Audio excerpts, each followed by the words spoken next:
Во споредба со претходната година имаме зголемено производство на електрична енергија од 44% во однос на претходниот период. 44% зголемено производство на електрична енергија. Како резултат на тоа, успеавме да обезбедиме ефтина струја за производителите на основни прехранбени производи. Второ, да обезбедиме снабдување на комуналните предпријатија со ефтина електрична енергија, за да нема недостаток на вода. И сега ќе ви кажам друг проблем, пошто вие ги управувате 90% од општините во државата.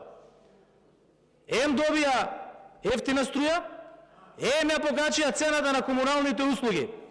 И сега вика нема пари. Знаете зашо нема пари? Ги гледав буџетите на општините. Тоа го кажуваат и финансиските институции. 2/3 буџет на јавно комунално предпријатие во општина која што вие зборувате, која води вашата партија, нема да го кажам името на општината, 2/3 буџет за привремени вработувања. 2/3 буџет. Од целиот буџет, 2/3 за привремени вработувања. И вика нема пари за струја, нема пари за друго, дајте пари пак. Кога 500 евра беше цената на електрична енергија мегават час, цената за нив беше 100 евра мегават час. 5 пати помалку. Ама нема да има пари.